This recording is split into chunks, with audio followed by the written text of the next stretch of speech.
Good morning बेटा। Without wasting time start करते हैं।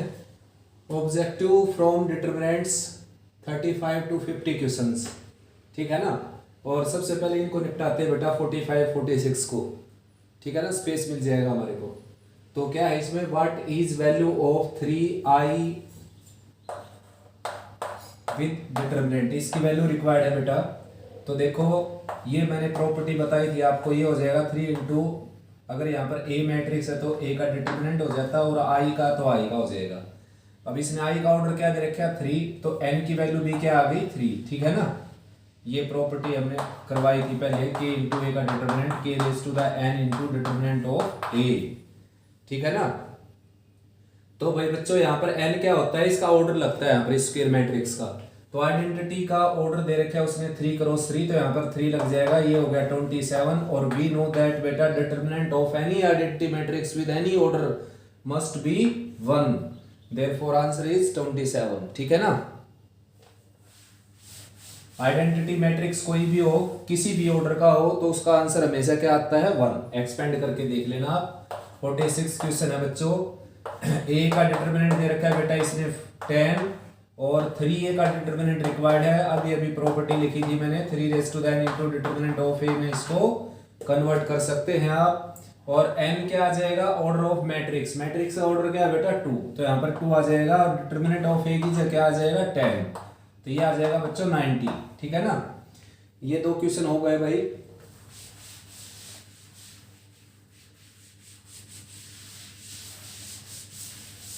नेक्स्ट करते हैं बेटा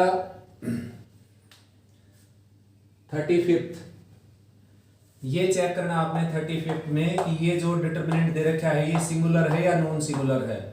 तो वही तभी फाइंड आउट कर सकते हो आप जब इसका डिटरमिनेंट निकालेंगे। अगर इसका डिटरमिनेंट 0 आ जाए बेटा तो that is a singular matrix, otherwise non singular. तो एक्सपेंड करते हैं R1 से, taking 1 leave this row and this column, ये हो जाएगा 4 - 4 दैट इज 0। देयरफॉर डिटरमिनेंट क्या होगा बेटा, ये मैट्रिक्स क्या हो जाएगा, ये सिंगुलर, ठीक है ना। नॉन सिंगुलर होता है जिसमें 0 के इक्वल ना आता है ये। तो उसके बाद 36 बिल्कुल इजी क्वेश्चन है, छोटी सी रिक्वायरमेंट है इसमें। एक तो आपने निकालना है M11 first row first column को कैंसिल करो, जो यहाँ लिखा होता है उसी को कैंसिल करना है। फर्स्ट रो फर्स्ट कॉलम को कैंसिल करेंगे 3 आ जाएगा। फिर आपने निकालना है M12 first row second column को कैंसिल करो 0 आ जाएगा। फिर आपने निकालना कोफैक्टर, इसका कोफैक्टर ये, तो सेम लिख दो बेटा एक बार, ये इसका कोफैक्टर है, ठीक है ना। तो minor and cofactor are equal in magnitude but may be opposite in sign, पढ़ा है ना आपने। तो जो माइनर है यहाँ पर 3, वही क्या हो जाएगा कोफैक्टर, जो माइनर है वही क्या हो जाएगा कोफैक्टर। अब साइन चेक करते हैं, चेंज करने की जरूरत है या नहीं।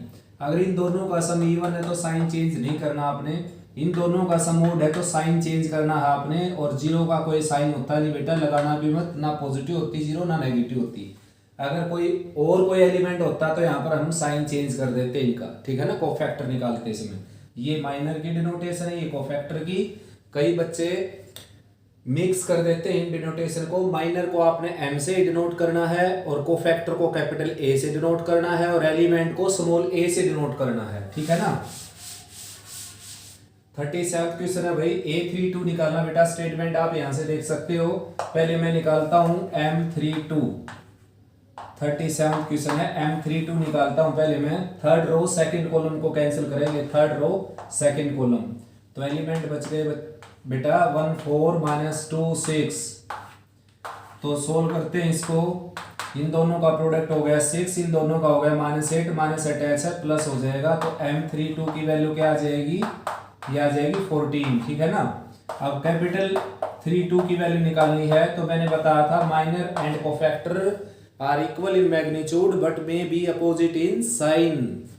साइन में क्या होगा, अगर इन दोनों का सम ओड होगा तो साइन चेंज कर देना आपने, इन दोनों का सम इवन हो तो साइन चेंज मत करना है। तो इन दोनों का सम क्या है ओड, क्या ये 5 ओड हो गया ना।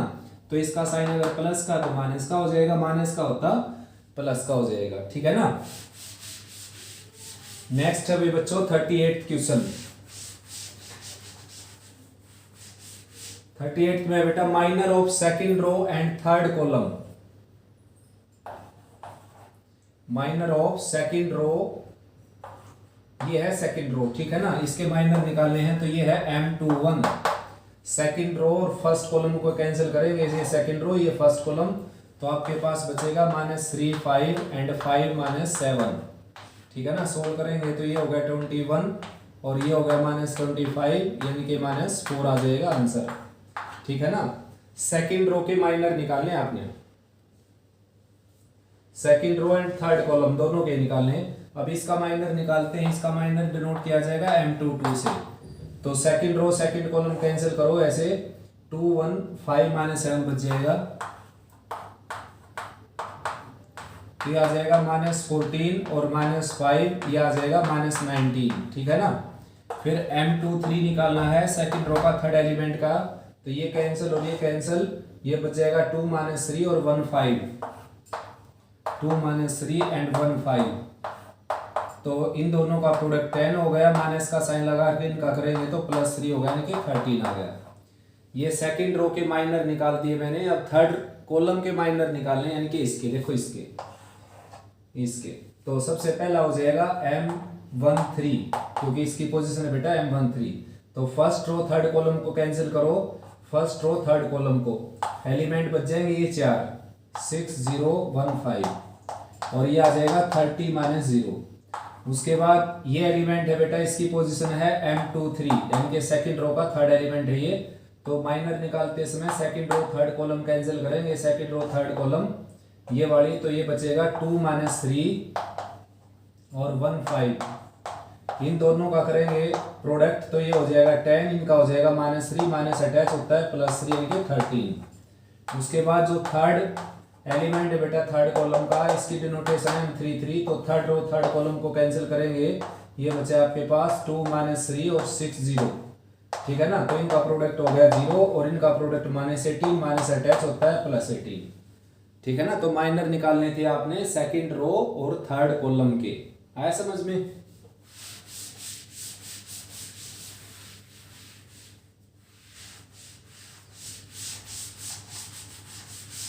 नेक्स्ट है बेटा, on expanding by first row the value of third order determinant is this, यानी कि थर्ड रो से अगर एक्सपेंड करते हैं हम इसको,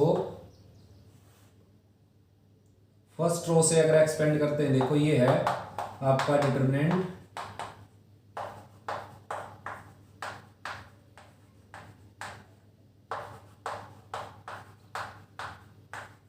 ये आपका डिटर्मिनेंट है बेटा। तो फर्स्ट रो से अगर इसको एक्सपेंड करते हैं हम इससे, तो A11 capital A11, A12 capital A12 और A13 और कैपिटल A13, ये गिवन की भी जरूरत नहीं है हमारे को। देखो we know that determinant is the sum of product of any row elements with their corresponding cofactor, ठीक है ना।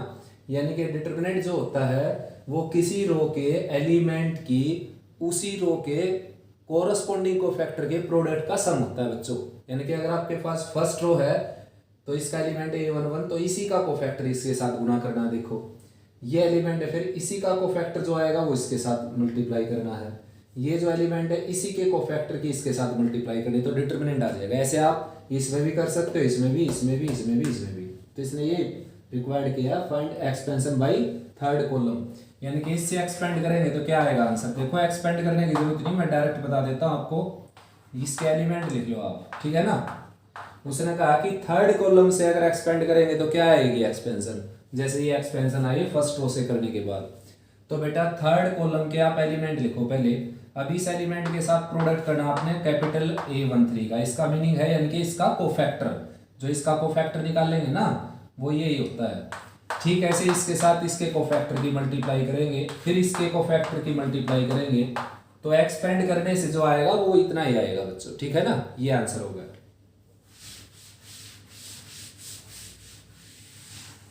नेक्स्ट है बेटा 40th क्वेश्चन है, L + M, M + N, N + L, और ये है N L और M 2 2 2। तो करना क्या है बच्चों, आपने ये चेक करना है कि L + M + N इसका फैक्टर है या नहीं, ठीक है ना। 0 के इक्वल भी रख सकते हो या मत रखो, बेशक से 0 के इक्वल, केवल ये चेक करना है इसका फैक्टर है या नहीं। तो क्या करेंगे बच्चों, इसमें R1 और R2 को ऐड कर देते हैं, तो ये ऊपर ऐड होकर हो जाएगा L plus M plus N, ठीक है। ऐसे यहाँ पर L plus M plus N, ठीक है। ऐसे यहाँ पर L plus M plus N, ठीक है ना। और ये as it is N L M, और ये है 2 2 2। आया समझ में। अब यहाँ से आप L plus M plus N common ले सकते हैं। कॉमन लेंगे तो यहाँ पर 1 1 1 N L M और 2 2 2। तो हमने ये चेक करना था कि ये इसका फैक्टर है नहीं, तो ये इसका फैक्टर हो गया देखो, क्योंकि मल्टीप्लाई में आ गया, और ये एक आपका कोई ना कोई इंटीजर आ जाएगा, ठीक है ना, एक्सपेंड करने के बाद।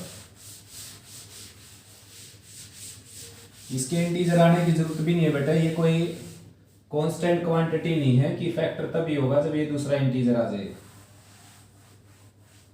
तो भाई 43 थर्ड क्वेश्चन आ गया। 42 और 41 जो है बेटा वो बिल्कुल सिंपल हैं, डिटर्मिनेंट के हैं, खाली आप कर सकते हो उनको इजीली।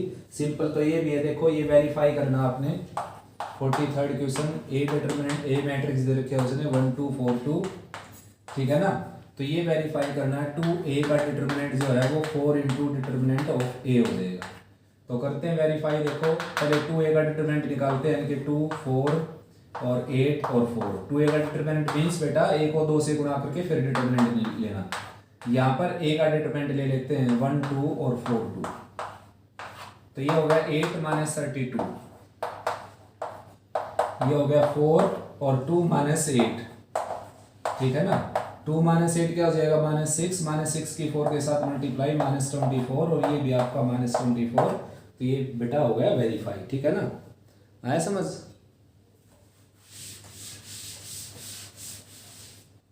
नेक्स्ट क्वेश्चन है बच्चों 47 बेटा, ठीक है ना। 47 बांट दिए मैंने, ये सारे बटे हुए हैं, ये सारे डिस्ट्रीब्यूशन के साथ कर दिया मैंने इनको। तो 47 है, if A is a square matrix of order 3 then 3A determinant is equal to K into determinant of A। 47 था बेटा, ये K की वैल्यू निकालनी है आपने। देखो ऑर्डर क्या है इसका 3, तो K की वैल्यू क्या हो जाएगी बच्चों, ये हो जाएगा, ये फार्मूला है बेटा 3 into determinant of A is equal to 3 raise to the n into determinant of A, और n क्या होता है इसका ऑर्डर। तो K की वैल्यू क्या हो जाएगी बच्चों 27, ठीक है ना।